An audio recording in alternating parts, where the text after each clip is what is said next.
Welcome, welcome to the next edition here of Spinnio Live. Well, we got one of my favorite people in the world here in the studio for our first studio And event. it's live.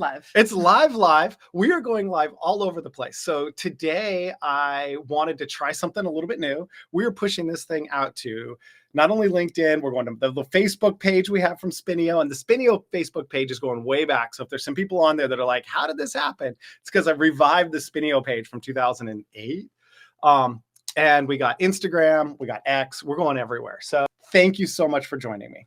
It is my pleasure. And I love that you're in the studio, our dojo studio here. So Lisa and I worked together a while ago. Should I avoid years, or are we? Sure, just avoid years. So I was coming off of being an engineer. And I thought I was an engineer. I was a civil engineer. And then I got into real estate, started a real estate blog, and I started working for Lisa when she was at realtor.com. So I know a little bit of our stories today. We'll be talking about real estate and some of that. But Lisa has spent most of her career at least adjacent to the music space. So I know we'll dive into that. But she's also an entrepreneur in residence at LMU. So, yes. And you've had 2 startups. And so there's just so many different ways for us to go with this conversation. But I guess to get started, I'd love just to hear you give us a little background on your marketing journey, if you can, and then we'll dive in. Well, I was so fortunate to meet you as I was CMO over at realtor.com, but it did start before that. While I was working in college, I was helping to book bands and market a club. It's probably why I ended up not finishing school in those 4 years, because I ended up doing advertising, and from advertising really got into music. And it's interesting because music seems like this really sexy business. I went into music publishing, and at the time, everyone wanted to work at labels. Had I known what I knew later on, I probably would have stayed on the publishing side. It's not as, shall I say, exciting as breaking records, but it was really where the money was. A large part of the money was being made, and still is very much till this day. And then after that, I ended up working for a direct-to-consumer marketing company in the music space, or in the entertainment space. And we put bounce back cards inside of CDs for the first time. We amassed databases. We amassed a database of over 25 million active music buying consumers. And so when I then later migrated, and I will mention some of my the most incredible bosses. I will negate adding the bad bosses, because I've had a few of those. I might have been around 1 or 2 of those when you were having a not so pleasant boss. So Abby Konowich, who was a client at Music Marketing Network, who was doing some really innovative things. There was no market research in the music business when I first started. They didn't believe in it. And still, it is very much a forward-thinking gut business, but adding the voice of the consumer and adding a little bit of research really does help guide you. And so Abby, because he had come from MTV, television is very research oriented, started doing focus groups. And so we did all kinds of things really focused on understanding what consumers needed. So I joined MCA Records at his offer to do some really fun things there. I stayed at Universal for several years. I left in 2002, started my first startup, and then got a phone call from a VC that I was working with, who said, "Your little company's nice. Your content company's nice, but we just invested in this company called realtor.com, Move Inc. Yep. Would you come and speak to them?" Which is where I met you. Exactly. Oh, that was fun. And one of the things I remember, so when I started at realtor.com, I was in the product side, because I was still an engineer at heart in my head. I'm not heart, but in my head, I was an engineer. So I'd started this blog, and I remember thinking, I'm going to be saying product. And there was no marketing department at realtor.com anyway, if I remember right, or something. No, right? not until I came in. You came. Yeah. And then you came in, and it was like, Dustin, come over to the dark side. And I had been fighting being a marketer, because I thought I was too data analytical, and like marketer just felt like salesy. I wasn't a fan of it. But that was the perfect moment. It really was right around that time, where we were doing all of those deals with AOL, Microsoft, and Yahoo, and it was the precipice where data and old marketing came together, and it was really important. And by the way, I was head of digital marketing Yep. at MCA Records and Universal. And I really didn't learn marketing until you work for a digital only company, and Yep. it changes the face of how you do things. But you were an amazing addition to the team. Well, it was a lot of fun, and I remember you gave me so much flexibility because like I came over and even had a few engineers associate like still tied to me, these guys. So we were still building things. Like I remember just building databases of celebrities. Like we had interns just go get a huge database of every celebrity address we could find, and then every night we'd run it against the Realtor.com database to see which new celebrity home came on the market, so we could do marketing against that. Like there was just all kinds of random stuff that I feel like we did so early. I mean, I remember giving that, deals to, like, we'd give listings to Perez Hilton and be like, but you got to link back to the Realtor.com version in your thing. Or we had all this stuff like that. That was, but by the way, that blast. that emanated from something that happened in music, which was there were influencers, and we did it differently. You took it to the next level by adding blogging around it. Yep. And so I started a team that ended up being about 40 college interns at Universal Music Group that would help us break bands. In those days, we were going on AOL chat groups, by the way. I remember. This was not. So when I got to Realtor.com, I said, we can recreate the same concept, but now blogging had just, blown up. Yep. And I remember a certain executive there at one point who questioned us and said, the only person who's making money from blogging is Dustin. Yeah, we had a lot of fun. No, there were like, those are some stories that I remember just learning and just playing because you had come from this area. I remember you said I had 40 interns in the past, and I was like blown away. Like I wouldn't know how to keep that many people busy, but you gave me budget, if I remember, for 24 interns. This is a story I always tell anyway. You're like, you've got money, go hire 24 interns, go do this. And then hiring, my first hire was actually somebody to manage the interns. That's how we got Alex Scoble in there. And so then I had somebody to kind of manage it, but we tried our best to get up to 24 interns, and I don't think we ever got more than 17. Like getting 17 college people to come out to Westlake Village was so hard, to work for a real estate company, but we were just always on the hunt. You had two things against you. A, Westlake Village, yeah, beautiful area, but hard for people to get to if they don't have a car. And B, it wasn't music, it was real estate. Yeah, exactly. But you would drop these stories of like, oh, when we did this for Madonna, we did this, and I'm like, yeah, like I don't, we didn't have that same. By the way, we did it for books. Don Passman, who is still has the book on how to break into and how to run the music business, was writing some other books. I think they were some kind of novels that he was doing on the side. And he came to us, he said, can you help me break my book? And we did. We supported him as well. I love it. Yeah, no, books are a blast. I remember one of the stories I keep telling people because it kind of helped focus even how I think of marketing sometimes, is we were working with Jeff Steibel, and he wanted to come out with a new book, and he took a whole team of us, and he was like, I mean, I don't think he'd mind if I'm sharing this secret of his, but he took a team that must have been 8 or 10 of us. And this is the summer before the book was going to launch. And he goes, this is going to be a New York Times bestseller. If anybody in the room feels like somebody else is making a decision so that this thing isn't a New York Times bestseller when it launches a year from now,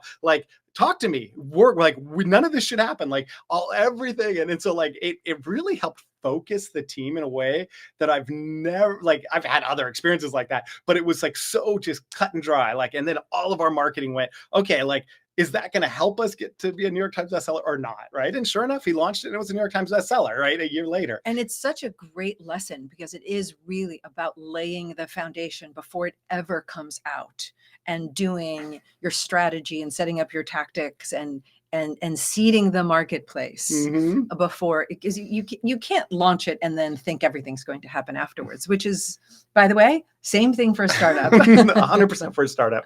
So let's dive into startups a little bit here. Sure.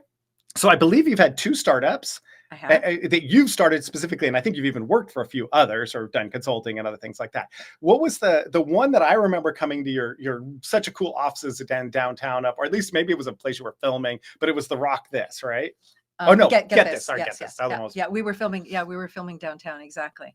But give us a little bit of your startup journey as well. Like, what was your experience there? And we'll kind of dive into like what's worked, what kind of marketing, what systems did you put in place that worked, and what would you do differently is kind of where I'd love to go. Sure. So my first startup really was, it was a children's entertainment company, and it was completely based on all the things that I wish I could have done at UMG with content, but couldn't. More market research. And by the way, I want to give you UMG props. We did start a research department there before I left, but it wasn't an easy thing. It wasn't intuitive for them to do. So it was very research based. It was, developing content for audience rather than, putting something out thinking that you knew what all the answers were. And I think, as I've joked with you, that one was very successful very quickly. And we pivoted slightly and I sold the business within 18 months. Nice. The worst thing that could happen to you, I think, sometimes is having a successful, quick startup, because you think, I got this down. I know what I'm doing. The second one was not as easy. It was a technology that shop-enabled entertainment called Get This. I was fortunate enough to have some visionary people at ABC who gave us Scandal, even though I wanted Nashville. Long stories about that. But I think some of the lessons learned were, you learn so much more from, the mistakes and failures. I think I also shared this with you once before, as I was going out to raise money, and you really do need a diverse team. Clearly, I understood the marketing part. I had to have a great CTO, and I was fortunate enough to have a few really good technologists helping us out. And we created some really interesting patents around audio listening to content and then serving up product. And our UX for the time was phenomenal. I remember being very impressed. Like, it was hard because I wasn't somebody who watched shows like to buy stuff. Like, I didn't go, I don't look at somebody on Scandal and like, ooh, I want that jacket or something. But I remember, what about a great watch? Would you like, not buy a great watch? But it's just not like, it's not where my head normally goes. But if I remember right, the technology was, didn't you have like your phone was kind of watching the show with you or something? Yes, so it leveraged audio recognition. That's what I kind of remember. That was mapped to the show, which is why we did need to do it in the beginning. There's this awesome guy named Ash Patel, who used to be at Yahoo, who said, your product's really cool. I hate how you're approaching it. I said, what do you mean? He said, do you really have to do deals with the content owners? I said, well, if you want it to be on first run, you do. He said, yeah. He said, I'm not going to invest for one reason. He said, you're not being disruptive enough. And it is in those moments where people say things to you that you hate, but they ring in your ear later on. And you're like, maybe he was right. 100%. No. And it's what's that level of disruption in startups is so hard, because I had somebody come up recently who they were pitching their product here to the Dojo team. So they brought me on to go, is this a good marketing solution? Right. And the guy, I definitely don't want to name any names or anything, but it was kind of like, we are going to make marketers obsolete. Like, he's got the AI so that you won't need a marketing team, once you have my tool. And I kind of went like, okay, but like somebody still has to manage whatever AI you're doing. Like, and so I want to meet this guy. Yeah. And then he gave me the demo, and it was helping creating some landing pages easy and some ad campaigns, the Google ads and stuff. It was doing that, but it was far from like eliminating the need to have a marketer. You still even needed a SEM person to like manage the campaigns, right? So it's like, why do you keep coming back to like, because he was trying to be so disruptive in his mind, he's like, I need a pitch that tells, these VCs that like we're worth billions and billions, but it was so disconnected from the actual product too. Like, it's a hard thing, right? A very smart investor once told me, and it still rings true to today. Don't be disruptive just for the sake of being disruptive. Be disruptive because you are solving the problem and thinking outside of the box. That's where you take that fear away, which I think is great advice still today. I love it. Well, I also want to say, if there's anybody out there listening and you have some questions or you just want to join the conversation, please say hi. Lisa and I are both looking at the little comments and whatnot. So welcome to join it as we get into the groove here. So I love it. What would you say is some of the primary like mistakes you made with the Get This that you would redo? Because I think you started to hint at some, like it wasn't disruptive enough, but was it a marketing thing, a product thing? Was it just not the right timing? I think we were early. I mean, I know I think there are a lot of companies that feel that they were early. I remember one of our one of our board members said to me one day, as I kept trying to work with the networks, I still maintain that working with the networks perhaps wasn't the best decision, but at the time it was the right decision, because with that also came promotion. Mm-hmm. There's a great book on retail merchandising. And I think that we found out before even the networks did that when you have a promo or an ad that comes right after a commercial break, right after an ad that comes right back in from the show, it is the worst thing. It's kind of like if you're walking into Target, the reason why they don't put things right in front of the door, you'll see shopping carts and they wait 20, 25 feet, is because there's a transition period from coming from the outside to the inside. It is the same thing with a show. Interesting. Coming back from a break into a lower third, people don't see it. Literally, it's invisible because they're still transitioning back into the show from the commercial break. And we learned that when they put that lower third of you can shop the show right after the break, no one saw it. If you waited a minute into the show, it responded so much better. Interesting. And were you tying it directly to the, like, would it come when somebody like did have the watch that you done? I assume that's when you'd want to be throwing those lower thirds anyway, right? Like, it was a reminder that you could shop anything in the show. Okay. So that's right. It was almost anything, right? You had all. Yeah, we did the actual product, and then we did looks for less because, Olivia Pope wore $5,000 Armani suits, and there are not a lot of people who go to work and wear $5,000 Armani suits. But the interesting thing was the reason why this show was perhaps not always the best was that sometimes people's arms would get cut off, and that's where you'd see the watch. I love it. The best laid plans of mice and men. So it's the other thing you kind of mentioned just being too early, and it's fast. I would imagine it's kind of interesting now to see, like, I just watched the OpenAI couple of videos they had. I mean, they're getting so good at picking things out of screw. Just the AI these days is getting so good at just doing what was a much more laborious task back in the day. And in those days, we did focus groups with young girls at USC and asked them, when they shop their favorite shows, if they're shopping Gossip Girl, which was the big thing at the time, how long did it take them to find something? And sometimes people would tell stories. It would take them hours to find what was actually being worn on the show that they wanted to buy. Although I guess that's also part of the fun for some of them, right? Like, knowing you did the research and you figured out, it's almost like you can make it too easy. Maybe not, but on some levels, like the core hardcore people are like probably, or maybe not. I think there's a percentage of time. If it takes you 5 or 10 minutes, it's great. If it takes you any more 3 hours, yeah. And then I'm just going to say, because there's two elements. One, the OpenAI is doing such a fascinating job there with this. The second is you're seeing the shopping through, I think of it, I see the examples I see are often in China, where you have shows, but TikTok does it, where they are now, like, that stuff you were doing through, like you said, through the ABC, through the big networks, right? Now it is done on social media, and, billions of dollars are being made, which is really, that's also got to be quite fascinating. Now that I think about it, there's both of those elements come together. I've always wondered why Amazon doesn't do more of it with some of the shows through. Listen, not every show is shoppable. We have to be realistic about what makes a show. Clearly, the shows that you watch should probably not be shoppable. You're not the market. But I'm surprised, though, that Prime Studios and Amazon don't do more together. But at any rate, we were a bit early in the game. We didn't feel we were early at the time because iPads had just come out. Yep. And that was really, iPads changed the way people shopped.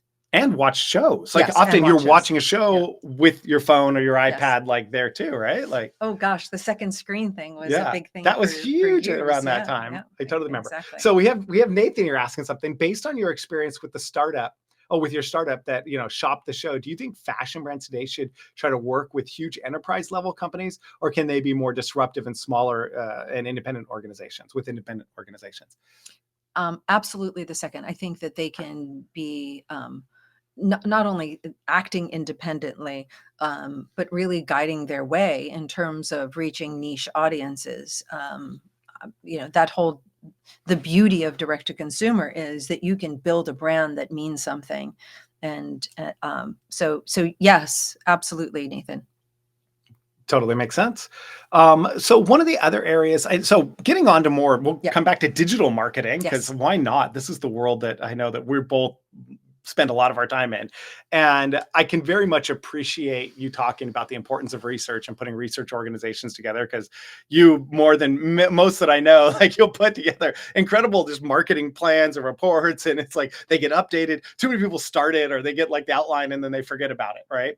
But so where you're at now, you're doing this product-led growth and putting plans together. What would you say has been, part of what works really well? Like, what do you, I guess I want to dive into your experience. Like, what works when you're thinking, how do I go? I'll say the name, Soundtrack Your Brand, right? You do music licensing for, any retail or other or places that want to play music commercially. Yes, we do overhead music, which I never thought I would ever, if I would have imagined working with overhead music, it was very much a legacy business. And when I met the CEO of Soundtrack, I very quickly realized the opportunity and the growth. And in fact, what has hurt this side of the business is the legacy players who didn't evolve fast enough. There's that age-old thing about how certain areas of business have a demise because no one innovates.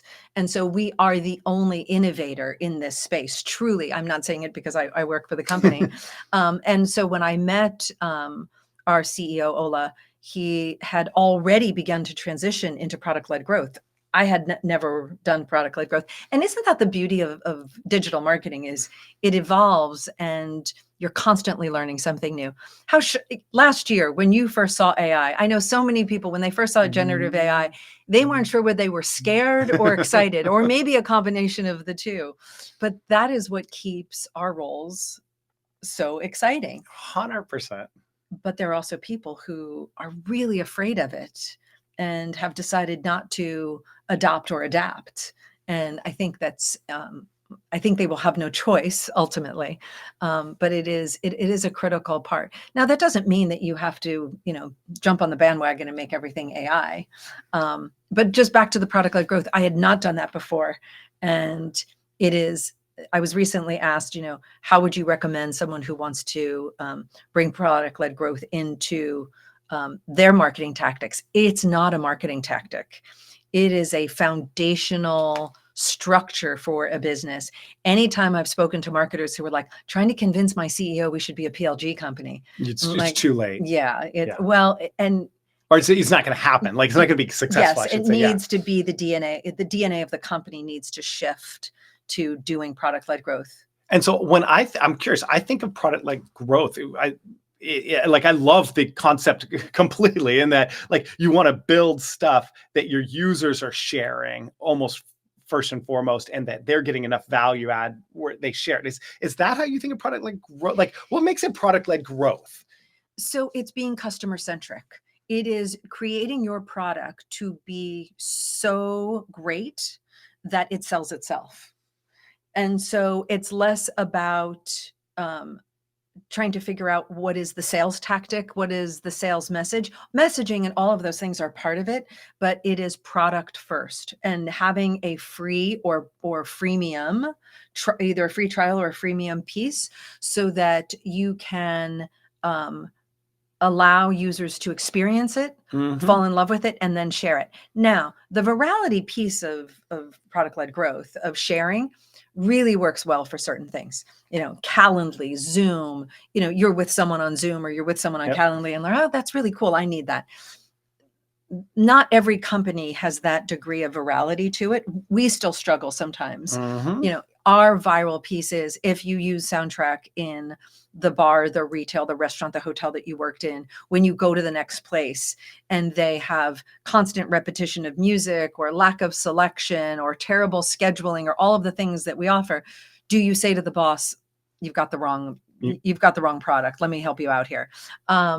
I think that's really where our virality comes in. And you have to just be flexible in terms of making it right for you. But at its core, it needs to be that it is the product that speaks for itself, and you have to be very customer centric.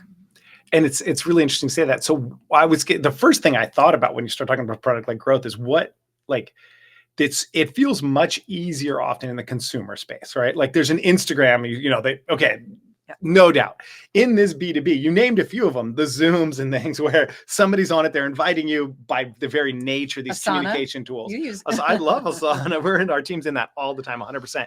So what else, what differentiates it? Is it when it is a communication, like even Slack obviously has a Yes. huge viral kind of still in the B2B, but I think some people lose sight of how hard it is outside of those kind of communication tools to get viralness. Or am I missing it, like in the B2B space? No, the virality piece is truly a challenge, but I think the fundamental aspect of make your product so great that people want to share it is important, because sometimes people are afraid. They think that if they make their product open for anyone to try, that they're going to be giving away, something secret. Yep. Or, you need to sign an NDA in order to be able to use something. Or if that's the case, first you have a very different problem if you don't want people to know what the secret sauce is in your product. But we see it all the time in my industry. Sometimes people do make you sign an NDA before you download a player, which is completely ridiculous. Yep. And so I think people make it harder for themselves. Now, there are many B2B companies that I think we see it first and foremost because we're in music. But I think there are many B2B companies, even though you're selling to another business, there is a person there. And very often those people act like consumers, even if they're buying something that is business. And so you need to realize when that is happening. Those hooks are really interesting. And you had me thinking back when I was like at Credibility Corp, D&B Credibility Corp, and we were marketing to small businesses. We really put on our consumer hat often. Like you had to treat somebody who's might have a couple of staff members, but might not. They might just be a solo practitioner. I want to say entrepreneur, but sometimes they've been running the business for 20 years and they're still solo, an accountant or somebody, right? But like they're worried about their business credit, and we get it. And for us, like one of the big turning points was when we created Credit Signal, which was a free tool. Anyone could come in and you would just get alerts on changes in your credit score. And, it was quite interesting because we didn't even make it like a free trial. You just got it kind of forever when you signed up. And it meant that we got to count all those people even as customers, which was kind of a little bit bizarre. It's a lingo term more than anything else, but we have, we've signed on, I forgot it was 600,000 customers in the first 2 or 3 years of having this new product, and we would upsell them. But, there's ways. I wouldn't call that product led growth by any means. So it's a different bit, but there's a certain B2B world. Sometimes I was going to say, you just need a different angle sometimes that other people aren't using when you're in this B2B space. Well, let's go back to our real estate days. Here we were trying to get people to use realtor.com, and then that Zillow thing shows up. And really Zillow, I mean, I remember we used to refer to it as real estate porn. Yeah. A third of the people who went to realtor.com were not in the market to buy a house. They might have been figuring out, I don't know, should I buy? What's the house down the street that just went up? It's people looking at real estate. It's sexy. It's fun. And just to see what your neighbor paid or what their house is worth. Absolutely. All that, 100%. Absolutely. And when you can see what the value was, that changed everything. But remember, we were afraid to do it at that point. I remember being in those conversations, and it was because it was going to disintermediate realtors. But what's going to happen? And for me, I mean, the funny part, I got into real estate because I had bought a house and I thought this whole thing is screwed up. The 3% on either side commission. This is the dumbest thing ever. And so I started blogging about it. And next thing I knew, I was like, well, maybe I should my ex-wife was looking for work. And I'm like, you should get into real estate. People just make stupid money. They get 3% for doing no work whatsoever. And then she started going, and I decided to blog about it. And then I created this blog about real estate. I was like, well, you could fight the system, or maybe we just go figure out a way to this is just dumb. The whole system seems so screwed up. And that's why it's kind of fascinating that 20 years later, almost, it's finally actually the lawsuits have finally panned out, but it took 20 years. Yes. I thought that was a 1 or 2 year away process where the whole industry was going to be screwed up back when I started blogging in 2004. But I think Zillow was such a great example of everyone was afraid. We were giving information out. And rather, what we learn is that an educated customer, whether they're a consumer or B2B service, an educated customer actually helps make the market better, smarter, more efficient. They were so afraid that, oh my gosh, if you tell someone what their house might be worth, they may not call us. Oh, There's still a lot of reasons for people to call you. Yeah. Oh, for sure. They can't do the transaction. Very few people want to do a big transaction themselves. They want that comfort of somebody who's done it before and can help make sure they're not screwing things up. Like, you don't want to miss a form and find out that you gave your house away, or you didn't, you know, like your mortgage, whatever, the title didn't get transferred to you when you bought it, or whatever the hell it is. And you still need someone to come into your home and actually take a look at your very specific home and the features. But I think that is such a great lesson for startups, is that you can't be afraid. You can't be afraid to give information out. You can't be afraid to do something different. You can't be afraid that you need to protect your old business. The bad businesses are littered with people who were afraid. What would be a fun story you would have from marketing? Something you'd go, oh my gosh, this was just totally unexpected results. I think I'm throwing a curveball at you. Is there something? I know you have years. We didn't even get into, like, I know when I tell people, when they look at your LinkedIn, they're always like, she worked at like the Recording Academy. She must have had like crazy stories there. Or would it be the older, like when you were just launching things? Like, no comments on no comments there. Yeah, that was a hot mess, or maybe I won't say anything. I'll shut up. Sorry. No comments on the Recording Academy. You know, I think it was probably the most exciting time really was when I first moved to MCA Records, and I was given the leeway to really start reinventing things. And I built I guess the second website. The first one was a landing page. And the importance of, another example, I went to the CEO of Universal Music Group and said, in my last role, I built a database of 25 million active music buying consumers. Imagine if we could reach those consumers directly. Remember, music was sold through radio and retail. And we were just at the beginning of Steve Jobs coming in and meeting with all the labels saying, you know, we're going to do streaming. This is really important. And we saw that he was going to be the next gatekeeper. Many of us saw that was going to be the next gatekeeper. So why not do it yourself? And I remember the CEO who said to me, that's interesting, but what can you do for radio and retail? I'm like, I remember just his $1 a song or 99 cents a song or something was not liked by the music industry, if I'm not mistaken. Yes, like that was because we marketed albums, but it was better than when Napster. I could be wrong, but that's how I interpreted it. It was like there was almost a lesser of two evils. Like, people are going to either get their music for free or we have to make it digestible. Was that what it was? Is that, would you say, the compromise? Is that how we ended up going that route? Is that, like, did Napster put so much pressure, or was it just somewhat inevitable? No, I mean, you know, it definitely was an evolution. There are still people who, and you have to give creators their due. They create a body of work. An album is a process that creators look at as a moment in time, or a moments in time that they create their body of work that sometimes shouldn't be separated. There's also a singles business.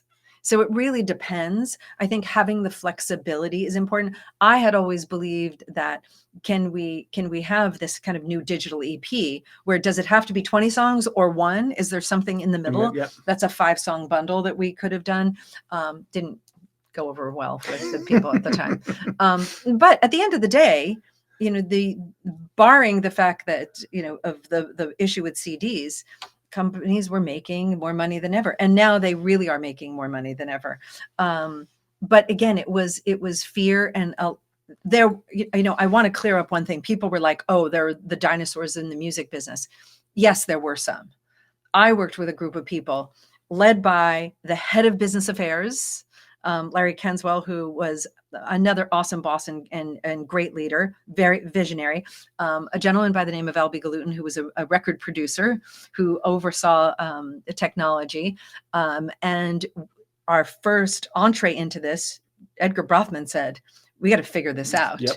And so we started looking at not to reject opportunities, but to take a look at it from technically, did it work?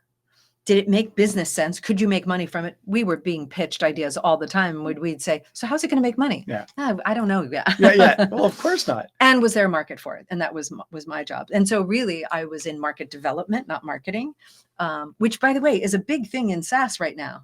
People call themselves chief market officers rather than chief marketing officers. I know it's nuanced, but that is how they view themselves. Interesting. Is that their job is to look at the market, not necessarily just implement campaigns. Thank you so much, Lisa, for being on here today. I loved it. This is so much fun. I love that I'm having a blast with these Spinnio live events, and I'm so thrilled you came on. I'm glad you're doing them, and you are such an asset to Expert Dojo. I love what you're doing. I love this whole dojo community. Yeah. We have so much fun at the studio, and I love that you've been able to come down and check out our studio, and that goes for a lot of people here. You're welcome to do it as well. We have Mateo on from Ibambo next week. I'm super excited. We'll be posting that one shortly, so please continue to come back, and we look forward to lots more engagement over time. So thanks again, and goodbye, everyone.